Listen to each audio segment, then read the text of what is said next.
Every night, long after the last executive had stepped into their luxury car and driven off into the city lights, he would arrive.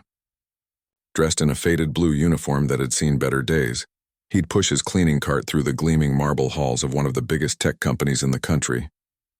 The building was massive, glass walls, high ceilings, digital screens flashing stock prices and product launches. But to him, it was just another workplace, quiet, predictable, forgotten. Most people who worked there never really saw him. Not truly. They'd walk past with their eyes glued to their phones, coffee in hand, minds racing with deadlines and meetings. If they did notice him, it was only to step aside or mutter a quick "excuse me" without making eye contact. He didn't mind. He'd learned long ago that invisibility could be a kind of armor. He'd been doing this job for over 10 years. Same shift, same route, same mop, bucket, and spray bottle. But what no one knew, what no one could guess, was that behind his calm eyes and steady hands was a mind that never stopped working. He didn't just clean offices. He listened. He watched. He remembered. During the day, this building buzzed with power. Executives in sharp suits argued over billion-dollar decisions in rooms with doors that cost more than most people's cars. But at night, when the lights dimmed and the printers fell silent, the truth often spilled out, left behind in crumpled notes, half-finished presentations or careless conversations echoing down empty hallways. And he heard it all. He wasn't always a janitor. Once, a long time ago, he'd sat on the other side of those conference tables. He'd worn the suits, led the meetings, flown first class to international summits. He'd studied hard, earned degrees, climbed the ladder with grit and grace. But life has a way of knocking even the strongest people off course. A sudden illness in the family, mounting medical bills, a layoff during a downturn, one crisis after another until the only job he could find was the one no one else wanted. Still, he never let bitterness take root. Instead, he used his time wisely. While others slept or scrolled on their phones during breaks, he read business journals left behind, annual reports tossed in recycling bins, strategy decks accidentally printed in the wrong room. He kept up with global markets, tech trends, even cultural nuances in international business. It wasn't just curiosity. It was survival. He knew knowledge was the one thing no one could take from him. The company he worked for, Viridian Dynamics, wasn't just big. It was legendary. Founded in the 1980s, it had grown from a garage startup into a global powerhouse, known for cutting-edge software and bold acquisitions. Its CEO, a man named Richard Holloway, was famous in business circles for his sharp tongue and sharper instincts. He'd been on magazine covers, given keynote speeches, and built a reputation as a no-nonsense leader who got things done. But those who worked closely with him knew another side, the side that made dismissive comments about diversity hires, rolled his eyes at soft skills, and treated support staff like furniture. He'd never spoken directly to the janitor, not once.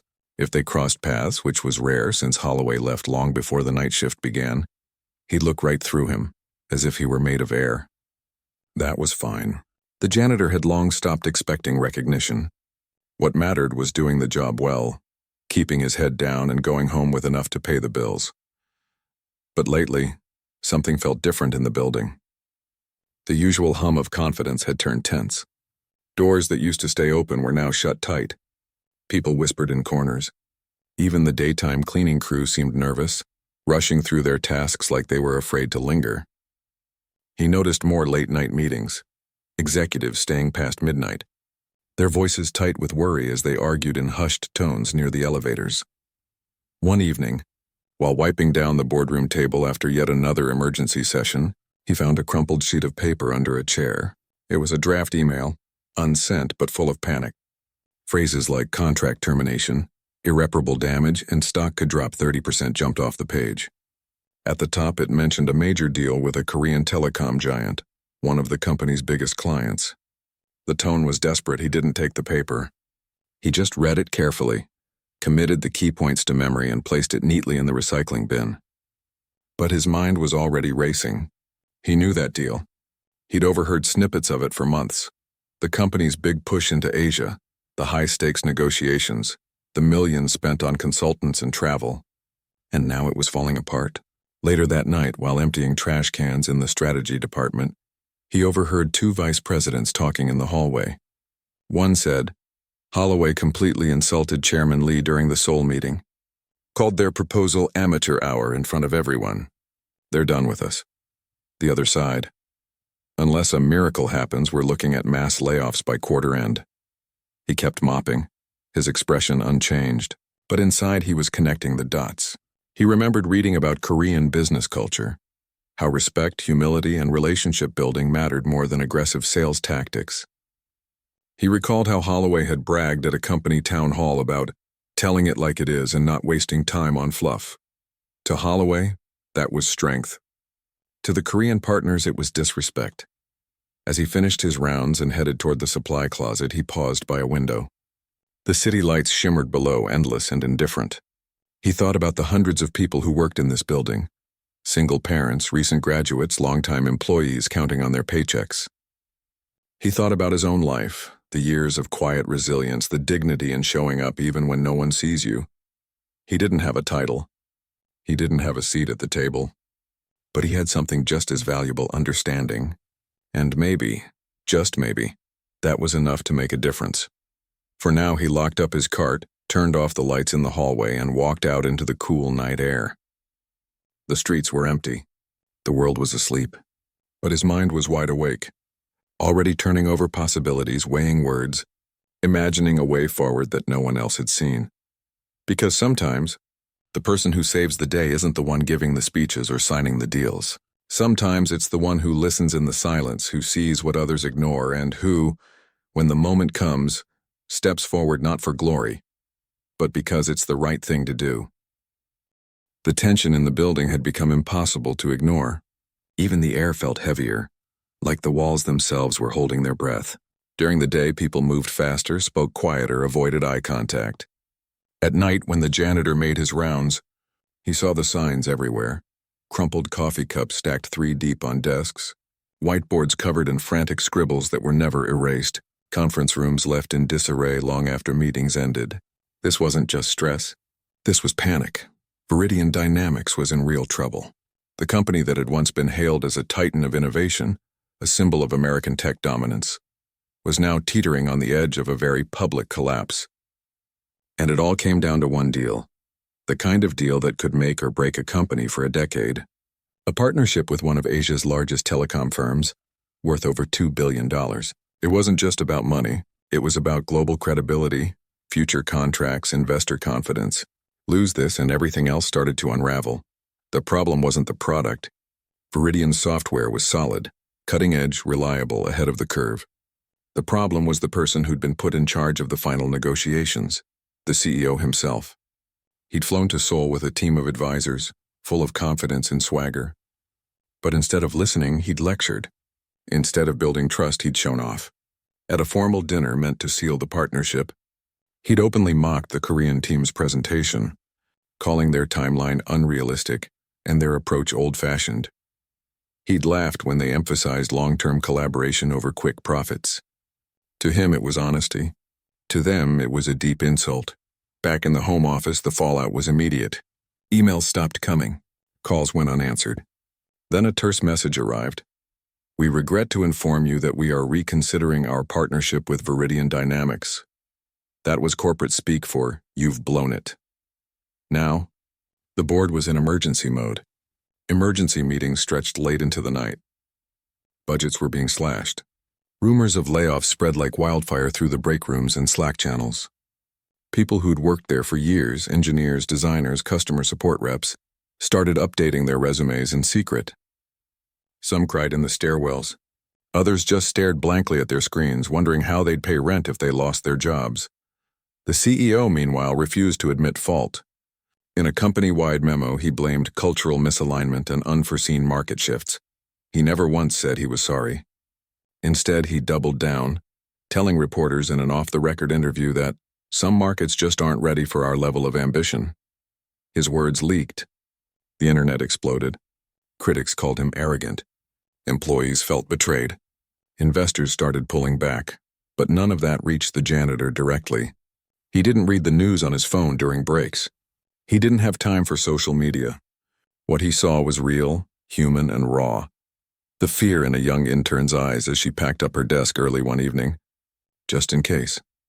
The way a veteran engineer, gray-haired and usually cheerful, sat alone in the cafeteria at 2 a.m., head in his hands. The hushed conversations he overheard while wiping down the executive floor. If this deal dies, half of us are gone by Christmas. He knew more than most realized. Over the years, he'd picked up bits and pieces about how global business really worked. Not from textbooks, but from lived experience. He remembered how, in his own past career, a single misstep in tone or timing had cost his team a major client in Japan.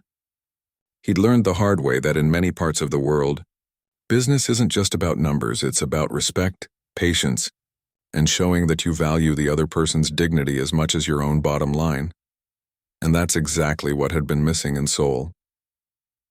One night, while cleaning the office of the head of international strategy, a woman known for her sharp mind but growing frustration, he noticed something unusual. Her desk was covered in notes, all in Korean and English, with phrases like face-saving, hierarchical protocol, and apology framework circled repeatedly. She'd been trying to fix the mess, but she was working from the outside in, guessing at what might work. She didn't have the cultural intuition. She didn't know the unspoken rules. He paused, mop in hand. He thought about the retired Korean diplomat he'd met years ago, at a community event of all places. They'd bonded over a shared love of poetry and history. That man had once told him, "In our culture, a sincere apology isn't weakness. It's the strongest bridge you can build," and that diplomat just happened to be the uncle of Viridian's lead negotiator in Asia, the very person who'd been sidelined. After the CEO's outburst, an idea began to form. Not a grand plan, just a small, quiet act. What if anyone reached out with humility? Not with more demands or flashy promises, but with genuine regret and a willingness to listen? What if they acknowledged the offense not as a legal formality, but as a human gesture? He knew he couldn't walk into the CEO's office and suggest it. He'd be laughed out before he finished his first sentence. But maybe he didn't need to. Maybe he could write something, just a draft, and leave it where the right person might find it. Not as a janitor, just as someone who cared. That night, after finishing his shift, he didn't go straight home. He sat in the break room, long after the building had emptied, and pulled out a notepad he kept in his locker. He wrote slowly, carefully, choosing each word like it mattered, which it did. He didn't use corporate jargon. He wrote like a human being speaking to another human being. He apologized, not for the company's product, but for the disrespect shown. He praised the Korean firm's vision and patience. He proposed a new path forward, not a transaction, but a partnership built on mutual learning. He didn't sign it. He didn't even hint at who'd written it. He just folded the paper neatly, sealed it in an envelope, and slipped it under the door of the head of international strategy before heading out into the night. He didn't expect anything to happen. He'd done what he could. That was enough. But deep down, a small part of him hoped that someone would read it. That someone would understand. That maybe, just maybe, this company full of smart people might finally see what had been right in front of them all along. That saving a billion-dollar deal didn't always require a fancy title. Sometimes it just required a little humility and someone willing to speak up, even from the shadows. The envelope sat on the floor just inside the office door, unnoticed at first. The head of international strategy had come in earlier than usual that morning, her eyes bloodshot from another sleepless night, her mind racing through worst-case scenarios. She kicked off her shoes, poured a strong cup of coffee, and only then did she spot it, a plain white envelope with no name, no return address, just resting quietly against the baseboard like it had always belonged there. She almost tossed it aside, assuming it was leftover mail or a misplaced note from facilities. But something made her pause. Maybe it was the neatness of the fold or the weight of the paper, or maybe it was just desperation. When you're drowning, you'll grab at anything that floats. She opened it. What she read stopped her cold. It wasn't corporate speak. It wasn't full of buzzwords or empty promises. It was humble, clear, human. The letter apologized, not with legal caveats, but with real regret, for the way the Korean partners had been treated. It acknowledged their values, their history, their pride. It didn't make excuses. Instead, it offered a new beginning, a joint research initiative, a commitment to train young engineers in both countries. Even a small scholarship fund named after the telecom founder's late father, a detail she knew from old press clippings, but one that would mean everything to them. Her hands trembled slightly as she reread it. This wasn't something their PR team would write. It wasn't even something their top consultants had suggested. It felt personal, like it came from someone who truly understood not just the business but the people behind it. She looked around her empty office, confused. Who could have written this? She checked the hallway, no one. Security footage? Maybe. But for now she didn't care about the source. She cared about the solution. Within an hour, she was in an emergency meeting with the CFO and the chief legal officer. She laid the letter on the table. I don't know who sent this, she said honestly, but it's the only thing I've seen in weeks that actually makes sense. At first they were skeptical. It's too soft, the CFO muttered. We need to show strength, not grovel. But the legal officer, usually cautious to a fault, surprised them. Actually, this might be the only way out. In many Asian cultures, saving face isn't optional, it's essential. If we double down on pride, we lose everything. If we offer genuine respect, we might rebuild. After a tense debate, they agreed to try it, not as the company's official stance yet, but as a quiet overture. They cleaned up the language slightly, added a few formal touches, but kept the heart of it intact. Then, through a trusted intermediary, they sent it directly to the chairman's office in Seoul. Days passed. Silence. The building held its breath again. People whispered in hallways. Stock prices dipped another 4%. The CEO, still refusing to admit fault, gave a vague interview saying Viridian was exploring all options, which everyone knew meant they were running out of them. Then, on a rainy Thursday morning, an email arrived, not to the CEO, not to PR, but to the head of international strategy, the one who'd received the letter. It was short. Just 3 lines. We have read your message with care. Your words carry sincerity we did not expect. We are willing to meet again. Let us speak not as rivals, but as partners who may still learn from one another. She read it 3 times. Then she leaned back in her chair and let out a breath she didn't realize she'd been holding. Tears welled up, not from relief alone, but from the strange, quiet mystery of it all. Who had written that letter? It felt like a miracle dropped from the sky. Meanwhile, the janitor went about his usual routine. He mopped the same floors, emptied the same bins, nodded politely to the few night staff who ever spoke to him. He hadn't heard a word about the email. He didn't expect to. He'd done what he felt was right and let it go. That was his way, but fate has a habit of circling back. A week later, during a late-night cleanup of the strategy team's floor, he overheard 2 junior analysts talking excitedly near the coffee machine. Did you hear? The Koreans are back at the table. No way, how'd they fix it? I don't know, but someone sent this amazing letter, like, deeply respectful, totally got their culture. Even suggested naming a scholarship after Chairman Lee's dad. That's the kind of thing you only know if you really pay attention. The janitor kept wiping the counter, his back to them, but his heart beat a little faster. They'd used his words, and it had worked. He felt a quiet warmth spread through his chest, not pride exactly, but something deeper. A sense that maybe kindness, even when offered from the margins, still matters. That listening, truly listening, can be its own kind of power. Over the next few days, the mood in the building shifted. Hope returned, tentative but real. Executives walked with lighter steps. The break room buzzed with cautious optimism. Even the CEO seemed less defensive, though he still hadn't admitted any wrongdoing. Then came the breakthrough. The Korean firm didn't just agree to renew the original deal, they proposed expanding it. New markets, shared technology labs, a 5-year roadmap worth over $3 billion. In their official statement, they praised Viridian for its unexpected wisdom and cultural maturity. The business world was stunned. How had a company on the brink pulled off such a turnaround? Reporters called. Analysts scrambled to explain it. The CEO took full credit in interviews, smiling smugly as he described his strategic pivot and deep understanding of global values. No one corrected him. Not yet, but the head of international strategy couldn't let it go. She needed to know who had written that letter. It haunted her, not because she wanted to give credit, though she did, but because it reminded her of something she'd forgotten, that brilliance doesn't always wear a suit. Sometimes it wears a uniform and works while the rest of the world sleeps. She went to security and asked for footage from the night the envelope appeared. Reluctantly, they pulled the tapes. At first it was just shadows and empty halls. Then, around 2:17 a.m., a figure appeared, pushing a cleaning cart, moving slowly, deliberately. He stopped outside her office, looked both ways, slipped the envelope under the door, then walked away, disappearing into the quiet hum of the night shift. She watched it 3 times. Each time her throat tightened. She knew him, not by name but by presence. He'd been part of the building's fabric for years, quiet, reliable, always there when needed, never asking for anything in return. Now, she realized, he'd given them more than clean floors.